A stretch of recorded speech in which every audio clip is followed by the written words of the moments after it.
Hello everyone, আসসালামু আলাইকুম। আপনারা সবাই কেমন আছেন? আশা করছি আপনারা সবাই ভালো আছেন। আলহামদুলিল্লাহ, আমরা সবাই ভালো আছি।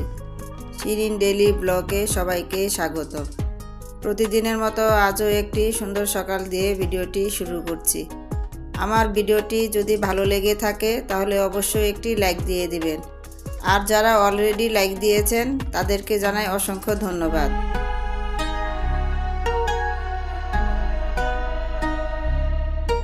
প্রতিদিন যেহেতু আমি হাঁটতে যাই, আজও আমি হাঁটতে গিয়েছিলাম। তো হেঁটে এসে আগে ফ্রেশ হয়ে নিয়েছি। যেহেতু আমি অনেকটা রাস্তা হাঁটি, এজন্য আগে আমার কাজটা হলো আগে এসে আমি ফ্রেশ হই। তো ফ্রেশ হয়ে নিয়েছি। তো সকালে যেহেতু আমি লেবু পানি খাই, তো আজও লেবু পানিটা খেয়ে একটু রেস্ট নিয়েছি। তারপর সকালের নাস্তাটা বানিয়ে নিলাম, সবাই একসাথে বসে খেয়ে নিয়েছি। ছেলে ভার্সিটি চলে গেছে। তো এখন ছেলে ঘরে চলে আসলাম, ছেলের বেডটা গোছাবো। তো সকালে ছেলের বেডটা ছেলে গোছাতে চেয়েছিল, আমি দেইনি। বললাম যে যেহেতু তোমার দেরি হয়ে যাবে, তুমি চলে যাও, আমি সময় সুযোগ মতো গুছিয়ে নেব। তো ছেলের বেডটা গোছানো হয়ে গেছে। এখন ছেলের ঘরের ফার্নিচারগুলো সব আমি ক্লিন করে দেব।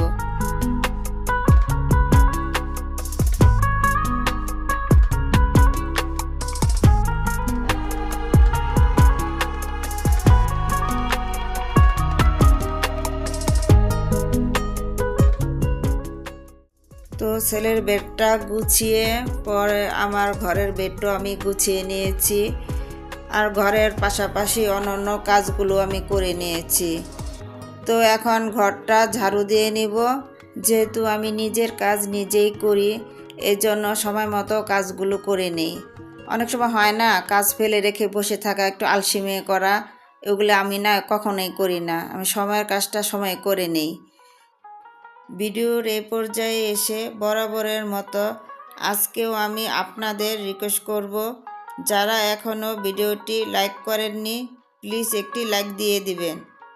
আর ভিডিও রিলেটেড একটি হেলদি কমেন্টস করে দিবেন তখনই যখন আমার ভিডিওটি আপনাদের কাছে ভালো লাগবে।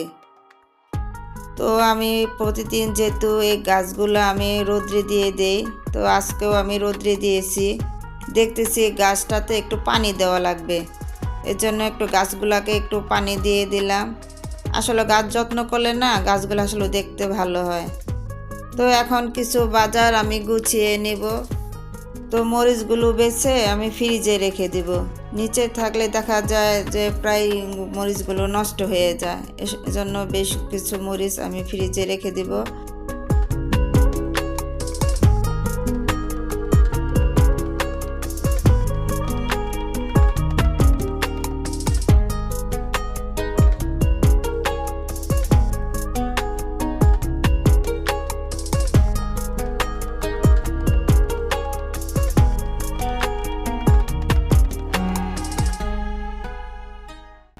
এখন আমি আলুগুলোকে ধুয়ে নেব। এখন যেহেতু শীতকাল, আর শীতকালে নতুন আলু, আর নতুন আলুর মধ্যে না প্রচুর বালি থাকে, এজন্য আমি সবসময় আলুগুলো ভালো করে ধুয়ে নিই।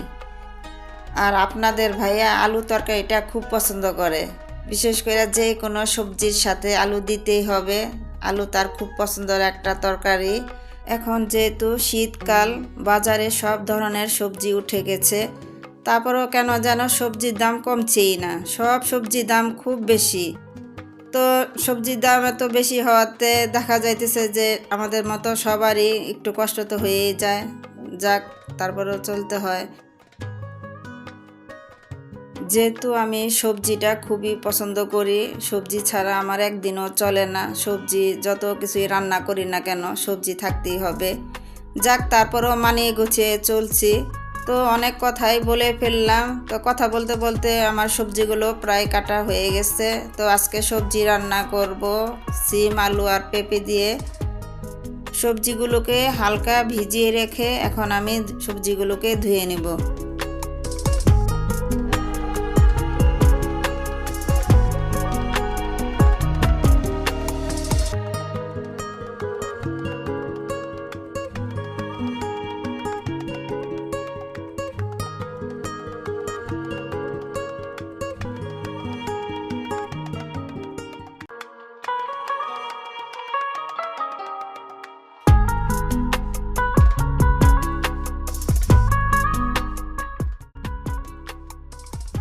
তো এখন মাছগুলো আমি ধুয়ে নিব।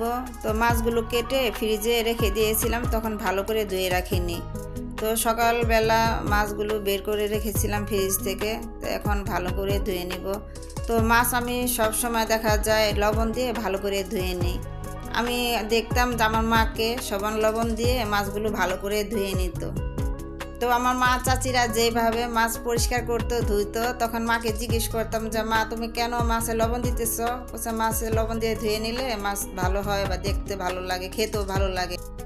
তো এখন মাছ যখন কোটা বাছা করি তখন মার কথা খুব মনে পড়ে যে মা তো এইভাবে রান্না করতো। যাক, মার যে মাছ কুটতেই যে মার কথা মনে পড়ে তা না, মা তো মার কথা সবসময় মনে পড়ে, যেহেতু মা আমাদের মাঝে এখন নেই। তো আপু ভাইয়ারা সবাই আমার মার জন্য দোয়া করবেন, সেই জন্য জান্নাতবাসী হয়। আর কথা বলতে বলতে অনেকটাই সময় করে ফেলছি। মাছ কাটা বাছা ধোয়া হয়ে গেছে, এখন মাছগুলোকে আমি বেশি করে পেঁয়াজ দিয়ে ভুনা করে নিব।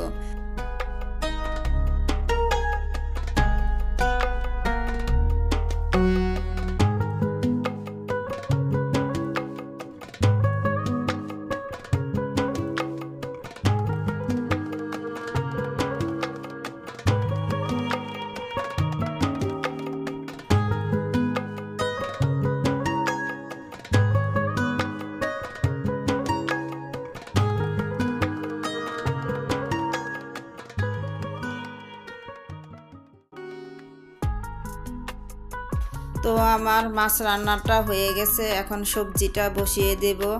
তো আপু ও ভাইয়ারা কাছে দূরে যে যেখান থেকে আমার ভিডিওটি দেখছেন, যদি আমার ভিডিওটি ভালো লেগে থাকে তাহলে অবশ্যই একটি লাইক দিয়ে দিবেন।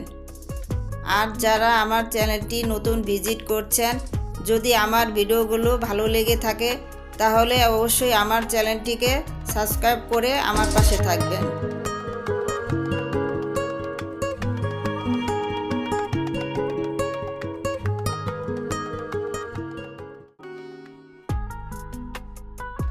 তো আমার রান্না করা শেষ হয়ে গেছে।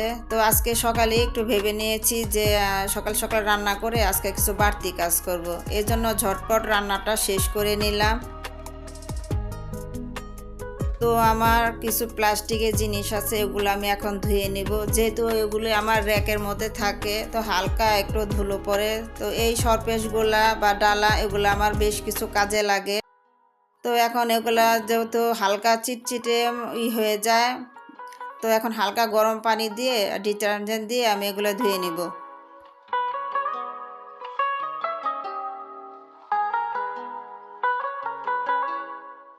তো আজকের ভিডিওটি এই পর্যন্তই। আমার ভিডিওটি আপনাদের কাছে কেমন লাগলো কমেন্টস করে জানাবেন। দেখা হবে পরবর্তী ভিডিওতে। তো সবাই ভালো থাকবেন, সুস্থ থাকবেন, আমার জন্য দোয়া করবেন। তো আমার ভিডিওটি ভালো লেগে থাকলে আপনার আত্মীয় স্বজন বন্ধু বান্ধবের কাছে বেশি বেশি শেয়ার করে দেবেন। আল্লাহ হাফেজ।